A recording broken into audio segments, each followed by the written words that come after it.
Here's a myth that costs homeowners thousands of dollars: that vapor retarders are the most important part of controlling moisture in walls. That's like saying the lock on the front door is the most important part of home security while all the windows are left wide open. In this training, we're putting vapor retarders in the proper perspective within a complete moisture control strategy. In most North American climates, vapor retarders should be part of the moisture control strategy, but they're not the star of the show. A vapor retarder reduces the rate at which water vapor moves through materials. But remember, from our previous lessons, most moisture problems come from air movement and liquid water intrusion, not vapor diffusion. You'll still see or hear people use the old term vapor barrier, but we know that's not accurate. These materials retard vapor movement. They don't stop it completely. So let's be crystal clear about this. Installing vapor retarders is not the most important step for controlling moisture in walls. Here's why. Vapor retarders only address moisture from diffusion, that small percentage we talked about earlier. Meanwhile, most moisture enters walls as liquid water through leaks or water vapor hitchhiking on air currents through cracks and gaps. If you focus all your attention on vapor diffusion and ignore air sealing and water management, you're missing the big picture.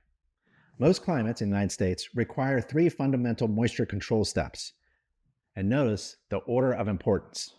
First, install polyethylene ground cover on earthen floors and crawl spaces.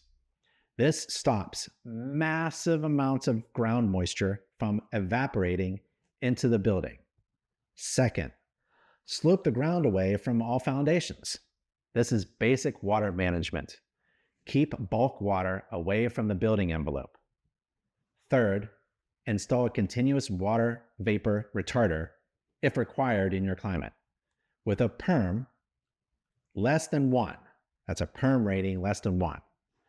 Notice this comes after the bigger moisture sources are controlled. Think of moisture control like plugging holes in a boat. You start with the biggest holes first. Liquid water intrusion and air transported moisture are your big holes in your boat. Vapor diffusion is like a small leak. Important to address, but not your first priority. This is why you'll see buildings with excellent vapor retarders that still have moisture problems. They solve the small problem while ignoring the big ones. So what does this mean for your home inspections? When you see moisture problems, don't automatically assume it's some kind of plastic vapor retarder issue. Work through the hierarchy. Is there bulk water intrusion? Are there air leaks allowing vapor transport? Are there temperature differences causing condensation? Only then consider vapor diffusion as a contributing factor. Conversely, when you see missing or damaged vapor retarders, consider the overall moisture control strategy. Are the bigger issues handled?